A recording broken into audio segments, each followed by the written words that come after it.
বন্যা পরিস্থিতির খবর জানাতে কুমিল্লা ও হবিগঞ্জ থেকে যুক্ত হচ্ছেন আমাদের সহকর্মীরা। শুরুতেই যাচ্ছি কুমিল্লায়। কুমিল্লার সার্বিক বন্যা পরিস্থিতির অবনতি হয়েছে। গোমতী নদীর বাঁধ ভেঙে নতুন করে প্লাবিত হয়েছে বুড়িচং উপজেলার বিস্তীর্ণ এলাকা। বন্যার পানিতে ভাসছে গ্রামের পর গ্রাম।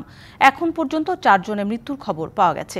দুর্ঘটনা এড়াতে নাঙ্গলকোট, বুড়িচং, লাকসাম ও 14 গ্রাম উপজেলার 3 দিন ধরে বিদ্যুৎ সরবরাহ বন্ধ রয়েছে। এ বিষয়ে আরও জানাতে সরাসরি যুক্ত হচ্ছেন আমাদের সহকর্মী নাসির উদ্দিন চৌধুরী। নাসির, উদ্ধার তৎপরতা, ত্রাণ সহায়তায় কী ধরনের ব্যবস্থা নেওয়া হয়েছে, বিস্তারিত জানান। আপনি যেমনটি বলেছেন, কুমিল্লায় গুমতির বাঁধ ভেঙে যাওয়ায় কুমিল্লার বুড়িচং উপজেলা গ্রামে বিস্তীর্ণ অঞ্চলে পানি ঢুকছে। বিশেষ করে ওই উপজেলার ছোট ইউনিয়নের বুড়িয়া সহ বিভিন্ন গ্রাম, প্রায় 10টি গ্রাম পানিতে তলিয়ে গেছে। এবং এর পাশাপাশি এর আগেই যে উজানের পানি এবং পাহাড়ি ডলে লাকসাম, 14 গ্রাম, নাঙ্গলকোট সহ বেশ প্রায় 4টি উপজেলার অবস্থা একেবারেই খুব খারাপ অবস্থার মধ্যে মানুষ আছে। সেখানে মানুষ চরম দুর্ভোগ পাচ্ছে। অনেকে আশ্রয়কেন্দ্রে আশ্রয় নিয়েছে। পাশাপাশি সেখানে বিদ্যুৎ সহ বিভিন্ন বিশেষ করে বিদ্যুৎ বা শহর এলাকায় গ্যাস বন্ধ করে দেওয়া হয়েছে। এতে মানুষ চরম দুর্ভোগ পাচ্ছে। পাশাপাশি আমরা যেটি আশ্রয় কেন্দ্রগুলো দেখেছি এবং ত্রাণ তৎপরতা এবং উদ্যোগ তৎপরতা একেবারেই বলতে গেলে চরম দুর্ভোগের তুলনায় একেবারে সামান্য আমরা দেখছি। এবং প্রশাসনের একেবারে সামান্যতম সহায়তা আমরা দেখতে পাচ্ছি। তবে স্থানীয় যে বেসরকারি যেসব বা অন্যান্য সংস্থা যেভাবে এগিয়ে আসা দরকার ছিল সেরকম আসেনি বলে আমাদেরকে যারা ভুক্তভোগী আছেন তারা জানিয়েছেন। এইদিকে ঢাকা চট্টগ্রাম মহাসড়কে ডুবে থাকায় ঢাকা চট্টগ্রাম মহাসড়কে যান চলাচল বন্ধ রয়েছে।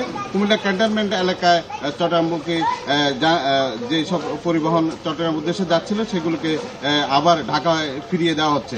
তো এই ছিল কুমিল্লা থেকে মৌসুমী আমার কাছে কুমিল্লার বন্যা পরিস্থিতির এই মুহূর্তের খবর। নাসির, আপনাকে ধন্যবাদ। এবার চলে যেতে চাই হবিগঞ্জে। খোয়াই নদীর পানিতে প্লাবিত হয়েছে হবিগঞ্জ সদর, লাখাই, মাধবপুর ও চুনারুঘাট উপজেলা। পানিবন্দী অন্তত 6,500 পরিবার। এ বিষয়ে আরও জানাতে যুক্ত হচ্ছেন আমাদের সহকর্মী ফজলুর রহমান। ফজলু, সেখানকার সবশেষ পরিস্থিতি আমাদের জানাবেন। 250টিরও বেশি ডিজাইন অপশন নিয়ে ওয়ালটন স্মার্ট ফ্রিজ, বোঝে আপনার প্রয়োজন। হ্যাঁ, ধন্যবাদ শান্তা। আসলে হবিগঞ্জে টানা 4 দিনের বৃষ্টি এবং ভারত থেকে নেমে আসা পাহাড়ি ঢলে হবিগঞ্জের সবকটি নদীর পানি বিপদসীমার উপর দিয়ে প্রবাহিত হচ্ছে। আপনার খোয়াই, ফরাঙ্গি, সোনাই এবং কুশিয়ারা নদীর পানিতে বিভিন্ন এলাকা প্লাবিত হচ্ছে। বিশেষ করে খোয়াই নদীর জাহালাবাদ এলাকায়, শহরতলির জাহালাবাদ এলাকা দিয়ে ভাঙর দিয়ে পানি প্রবেশ করে আপনার হবিগঞ্জ সদর উপজেলা এবং লাখাই উপজেলার বিস্তীর্ণ এলাকা নিম্নাঞ্চল প্লাবিত হয়েছে।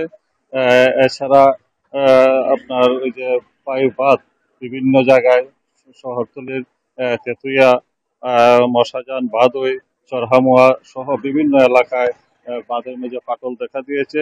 এই বাঁধ ছেয়ে যাতে পানি না আসে সেই কারণে জিও ব্যাগ এবং সিনথেটিক ব্যাগ দিয়ে পানি উন্নয়ন বোর্ড এগুলো রক্ষা করার চেষ্টা করছে। গতকাল থেকে আজকে সকালেও খোয়াই নদী বাল্লা সীমান্ত এলাকায় খোয়াই নদীর পানি বিপদ সীমার 100-280 সেন্টিমিটার উপর দিয়ে প্রবাহিত হচ্ছে। এছাড়া হবিগঞ্জের খোয়াই নদীর হবিগঞ্জ এলাকায় প্রায় 180 সেন্টিমিটার উপর দিয়ে প্রবাহিত হচ্ছে। এদিকে যে সরকারের পক্ষ থেকে বিভিন্ন আশ্রয় কেন্দ্র খোলা হয়েছে।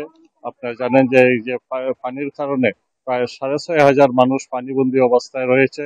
এতে প্রায় 6,500 পরিবার পানিবন্দী অবস্থায় রয়েছে। এতে ক্ষতিগ্রস্ত হয়েছে সরকারি হিসাব অনুযায়ী প্রায় 25,000 মানুষ। এদিকে এই সমস্ত মানুষের ত্রাণ তৎপরতার জন্য সরকারের পক্ষ থেকে প্রায় 10,000 টন খাদ্য মজুত রয়েছে। তো আমার কাছে সর্বশেষ তথ্য হচ্ছে যে আজকে সকাল 11টায় পরিবেশ উপদেষ্টা সৈয়দা রেজওয়ানা সিদ্দিকা হবিগঞ্জের দুর্গত এলাকা পরিদর্শন করবেন। তো সর্বশেষ আমার কাছে এই অবস্থা যে হবিগঞ্জের বন্যা পরিস্থিতি নিয়ে। শান্তা। ফজলু, আপনাকে ধন্যবাদ।